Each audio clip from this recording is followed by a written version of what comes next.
Me 3 vota kundër dhe 31 pro është miratuar pika e 4 të rendit të ditës, që u shoqërua me debate gjatë mbledhjes së radhës së Këshillit Bashkiak në Durrës. Projekt vendimi kishte të bënte me ndryshimin e kategorisë një sipërfaqeje pyjore në gjirin e Lalzit për t'i hapur rrugë ndërtimit të një kompleksi turistik në atë zonë. Këshilltarët e Partisë Demokratike, të vetmit nga opozita të pranishëm në sallë, votuan kundër ndryshimit të destinacionit të tokës, duke theksuar ndikimet negative që ndërtimi do të ketë në ekosistemin e zonës. Kreu i grupit këshilltarëve demokrat, Dritan Burgia, deklaroi votën kundër menjëherë pas prezantimit pikës, duke sjellë në vëmendje erozionin në rritje që po shkatërron gradualisht Bregdetin e Durrësit. Ai u mbështet nga këshilltari tjetër demokrat, Ardian Muka, i cili paralajmëroi për pasojat e mëtejshme të betonizimit të vijës bregdetare.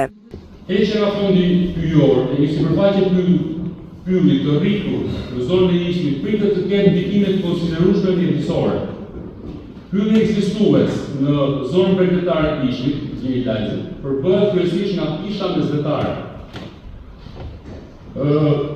Heqja e 0.86 hektar pyll do të thotë humbje e menjëhershme e habitatit.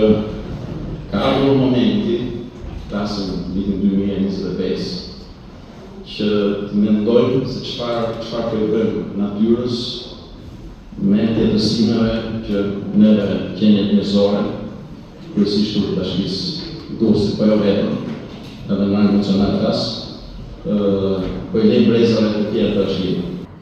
Pra fakti që ne vazhdojmë heqim në fondi kombëtar pyjor, por me vendimet që sfundi qeveria shqiptare ka marrë, duke heqë edhe parqet kombëtare nga zonat e mbrojtura, duke dhënë të drejtën atyre që të ndërtojnë për resorte turistike, zhvillime strategjike e tjera, në princip nuk janë dakord për këto zhvillime. Në të kundërt, këshilltarët socialistë ata të Partisë së Lirisë mbështetën vendimin duke theksuar se ndërtimi i resortit Lura 5 është miratuar nga Këshilli Kombëtar i Territorit dhe do të sjellë zhvillim ekonomik, rritje të turizmit dhe hapje të vendeve të reja të punës. Sipas tyre, projektet e tilla janë të domosdoshme për të rritur atraktivitetin e zonave bregdetare shqiptare.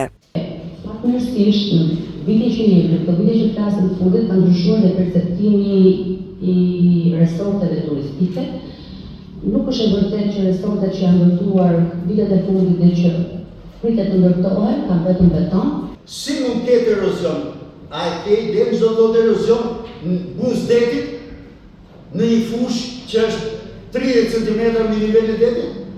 Nuk ka lidhje fare me zona të pirta që mund të ketë erozion. Debatet u intensifikuan me deklarata publike ku përfaqësuesit e partive akuzuan njëri tjetrin për degradimin mjedisor të vendit gjatë dekadave të kaluara. Mbledhja ndonë së rëndësishme për të ardhmen urbanistike të zonës u zhvillua me pjesëmarrje të ulët çka pasqyron tensionin elektoral që ka përfshirë vendin.